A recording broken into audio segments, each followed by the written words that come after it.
Hello दोस्तों, नमस्कार। आप सभी कैसे हैं? पार्थिव जीवन से आप सभी का स्वागत है। रोज की तरह करंट अफेयर की वीडियो जो आपके एग्जाम ओरिएंटेड, आपके परीक्षा संबंधित ला रहे थे, महत्वपूर्ण वीडियो। ठीक, तो जुड़ते हैं और लगातार क्वेश्चन की सीरीज में हम लोग आगे बढ़ते हैं। ठीक है, चलिए।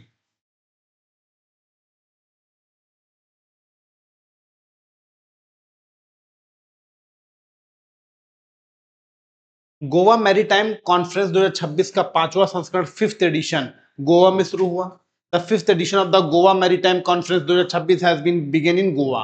गोवा समुद्री सम्मेलन का 5वां संस्करण नौसेना युद्ध महाविद्यालय में संपन्न हुआ, जिसे नौसेना प्रमुख एडमिरल दिनेश कुमार त्रिपाठी जी और हिंद महासागर क्षेत्र में मजबूत प्रौद्योगिकी आधारित समुद्री सहयोग का आह्वान किया।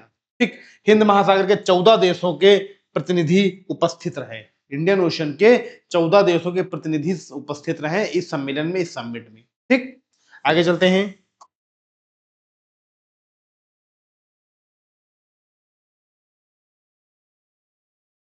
भारत का पहला समर्पित क्वांटम और artificial intelligence university campus Amaravati, Andhra Pradesh में स्थापित की गई। बहुत अच्छा क्वेश्चन है। भारत का पहला क्वांटम और artificial intelligence university campus Amaravati, Andhra Pradesh में स्थापित की गई। ठीक, India's first dedicated quantum and AI university campus will be set up Amaravati, Andhra Pradesh. ठीक, 20 फरवरी 2026 को आंध्र प्रदेश सरकार के साथ अमरावती में भारत का पहला समर्पित क्वांटम और आर्टिफिशियल इंटेलिजेंस विश्वविद्यालय परिसर स्थापित किया गया। यह महत्वाकांक्षी परियोजना 65 एकड़ भूमि पर विकसित होगी और 2028 तक इसे तैयार करने का लक्ष्य रखा गया। यानी 2028 तक ये कैंपस जो है बनके कंप्लीट हो जाएगा। ठीक, तो पहला क्वांटम और आर्टिफिशियल इंटेलिजेंस एक परिसर, एक यूनिवर्सिटी का कैंपस बन रहा है। कहां पे? अमरावती, आंध्र प्रदेश में। ठीक, जो 65 एकड़ में बनेगा और 2028 तक कंप्लीट हो जाएगा। ठीक, आगे चलते हैं।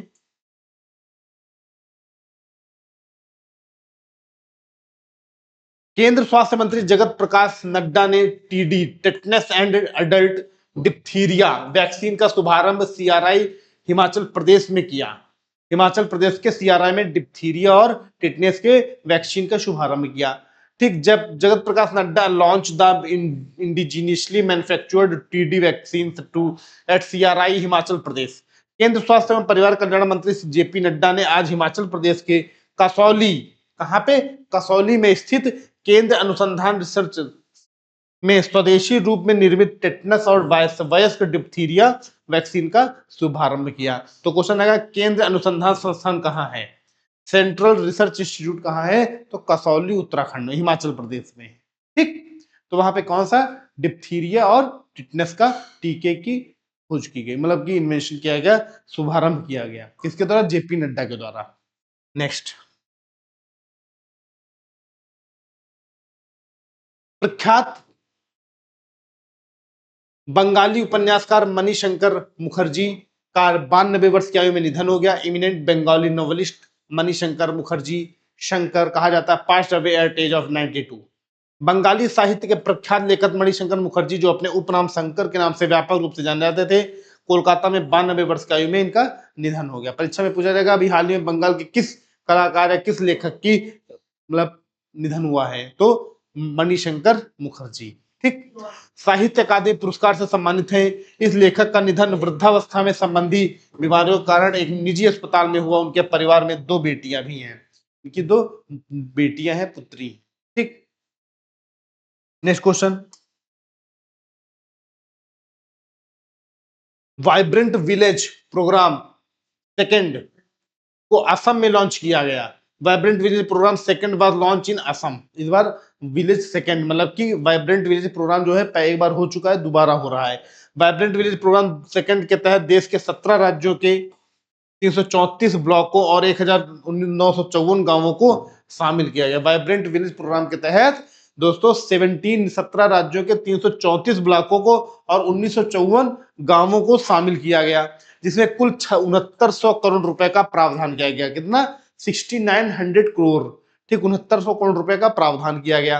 कछार जिले में vibrant village programme second, VVP second की शुरुआत, यह कार्यक्रम 20 फरवरी 2026 को असम के कछार जिले में प्रारंभ किया गया।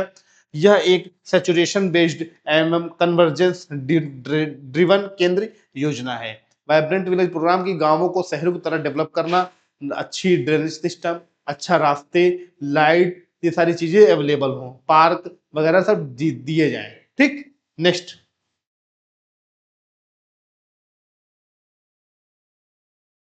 भारत ने यूनाइटेड किंगडम के सहयोग से offshore wind energy task force शुरू किया। कौन सा offshore wind energy task force की शुरुआत की? India launch the offshore wind energy task force in collaboration with the United kingdom, United kingdom के सहायता से। भारत और ब्रिटेन ने भारत ब्रिटेन विजन 2035 और चौथे ऊर्जा संवाद के तहत अपतटीय पवन ऊर्जा के क्षेत्र में सहयोग को गति देने के लिए भारत ब्रिटेन अपतटीय पवन ऊर्जा कार्यबल का शुभारंभ किया। ठीक, भारत ने Indo UK offshore wind task force का शुभारंभ किया, जिसका लक्ष्य 272 गीगावाट और गैर जीवाश्म ईंधन क्षमता हासिल करना, 2030 तक 500 गीगावाट लक्ष्य रखना। ठीक, मतलब कि देखा जाए तो ऑफशोर विंड एनर्जी यानी कि जो पवन ऊर्जा से हम एनर्जी जनरेट करें, और जो लक्ष्य 272 गीगावाट रखा गया उसको आने वाले कुछ सालों बाद उसको 500 गीगावाट डेवलप करेंगे भारत और ग्रेट ब्रिटेन मिलकर। ठीक, जो प्रोजेक्ट लॉन्च होगा भारत और ग्रेट ब्रिटेन के आपसी साझेदारी से ये डेवलप किया जा रहा है। ठीक, आगे चलते हैं।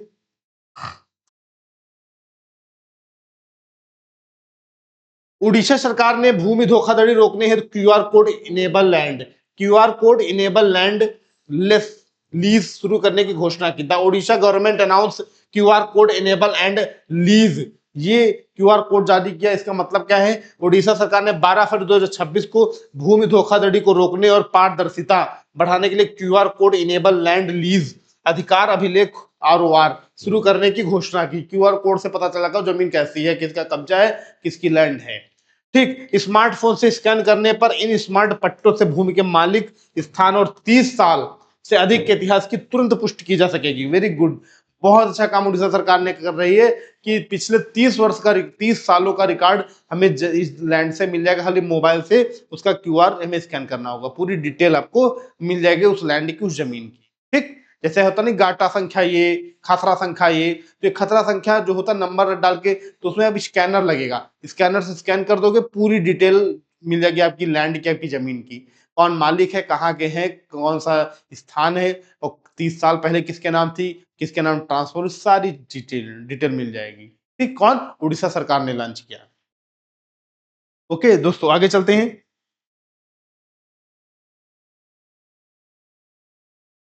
राम बाबू ने Indian Open Race Walking Championship 2026 में पुरुष मैराथन वॉक में स्वर्ण पदक जीता। Ram Babu won gold in the men's marathon walk at the Indian Open Race Walking Championship 2026। उत्तर प्रदेश के अंतरराष्ट्रीय रेस वॉकर राम बाबू और पंजाब की मंजू ने क्रमशः पुरुषों और महिलाओं में फुल मैराथन वॉक 42 किलोमीटर में स्वर्ण पदक जीता। कितने? 42 किलोमीटर की मैराथन हुई थी जिसमें गोल्ड मेडल जीता उत्तर प्रदेश के राम बाबू और पंजाब की मंजू जी।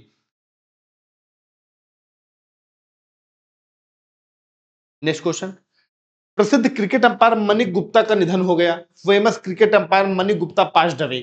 शुक्लागंज में under 13 junior cricket league match के दौरान 65 वर्ष अनुभवी अंपायर मणि गुप्ता की मधुमक्खियों के हमले से मृत्यु हो गई। मतलब मधुमक्खी अटैक कर दिए थे और इसमें इनके मधुमक्खियों ने इतना काटा है कि इनकी मृत्यु हो गई। मैदान पर मौजूद कई अन्य खिलाड़ी और अधिकारी भी मधुमक्खियों के हमले का शिकार हुए। मणि गुप्ता कानपुर क्रिकेट एसोसिएशन के अंपायरिंग पैनल के लंबे समय से सदस्य रहे हैं। ये काफी समय तक कानपुर क्रिकेट पैनल के सदस्य रहे हैं। ठीक 65 वर्ष की अवस्था में इनकी मृत्यु हो गई है, और कैसे? मधुमक्खियों के काटने से। बहुत डिफरेंट क्वेश्चन है, डिफरेंट लेकिन अच्छा क्वेश्चन है, पूछा जा सकता है कि हाल ही में किस प्रसिद्ध क्रिकेटर की हत्या हुई मधुमक्खियों के काटने से, या अभी हाल ही में प्रसिद्ध क्रिकेट अंपायर मणि गुप्ता की मृत्यु हो गई किस वजह से? तो ऑप्शन रहेंगे तो मधुमक्खियों के काटने से। ठीक, नेक्स्ट क्वेश्चन।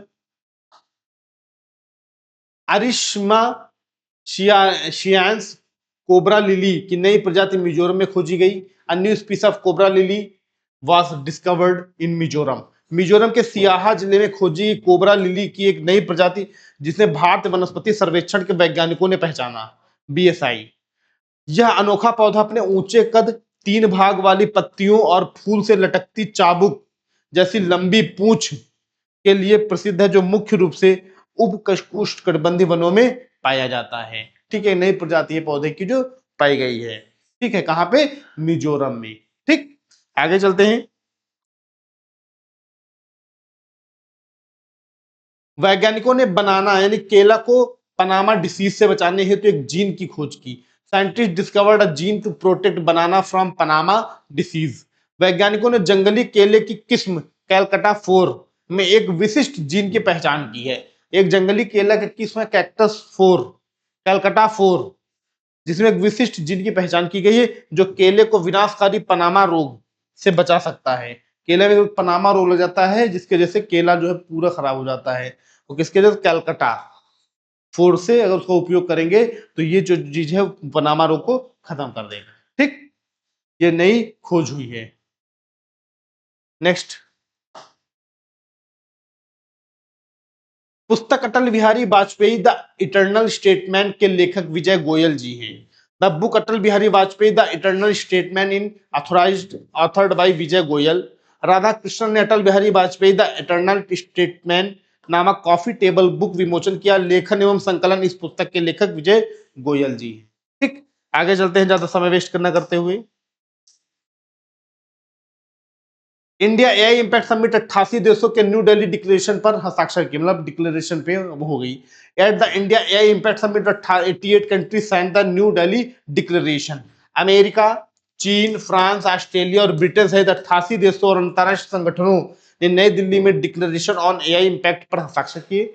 यह घोषणा पत्र न केवल एआई के भविष्य के लिए एक रूपरेखा तैयार करता है, बल्कि वैश्विक मंच पर भारत के बढ़ते कूटनीति प्रभाव को भी दर्शाता है। ठीक, अब भारत में हो गया, अब अगला कहां होगा? मैंने कल की वीडियो में बताया था, जिनेवा स्विट्जरलैंड में होगी 2027 में इसकी बैठक। ठीक, आगे चलते हैं। दिल्ली के मुख्यमंत्री ने सीएम जन सुनवाई पोर्टल मोबाइल ऐप लॉन्च किया। The Delhi CM launch the CM जन सुनवाई पोर्टल मोबाइल ऐप। दिल्ली के मुख्यमंत्री रेखा गुप्ता ने बीते शनिवार को सीएम जन सुनवाई पोर्टल और मोबाइल ऐप लॉन्च किया। इसकी मदद से आम लोग अपनी शिकायतें आसानी से ऑनलाइन दर्ज करा सकेंगे। मुख्यमंत्री ने कहा कि यह पोर्टल जनता की शिकायतों की निगरानी करने में मदद करेगा और समस्याओं का समय पर समाधान करना सरकार की प्राथमिकता है। मुख्यमंत्री रेखा गुप्ता ने सीएम जन सुनवाई ऐप लॉन्च किया। 15 दिन में शिकायतों का होगा निस्तारण। ये जो ऐप लॉन्च किया, इसमें अगर आप कंप्लेन करते हैं तो इसमें ये बताया गया कि 15 दिन के अंदर इसका निवारण, आपकी शिकायतें जो प्रॉब्लम्स होंगी उनका 15 दिन के अंदर इनका निवारण भी किया जाएगा। मतलब ये जो है मैक्सिमम टाइमलाइन है कि 15 दिनों में आपकी प्रॉब्लम, आपकी समस्याओं का निवारण किया जाएगा। ठीक, तो ये इंपॉर्टेंट और महत्वपूर्ण क्वेश्चन है जो आपके एग्जाम ओरिएंटेड परीक्षा की दृष्टि से इंपॉर्टेंट थे। ठीक, बस। तो दोस्तों करंट अफेयर में जो फैक्ट थे, जो क्वेश्चन थे, वो मैंने आपको बताए। ये सारे क्वेश्चंस एग्जाम ओरिएंटेड हैं, बहुत अच्छे क्वेश्चन हैं। डेली 10 से 15 क्वेश्चन आपको मिल रहे हैं, जो आपके लिए काफी ज्यादा ये बेनिफिशियल होंगे। मैं आप लोगों से कहना चाहता हूं कि इन क्वेश्चंस को अगर नोट डाउन करेंगे तो आपको बहुत इसका बेनिफिट मिलेगा 100%। ओके दोस्तों, तो आज क्लास हम यही रखते हैं, नेक्स्ट क्लास में आपसे फिर मिलेंगे। ओके दोस्तों, थैंक यू, धन्यवाद, नमस्कार, जय हिंद, जय भारत।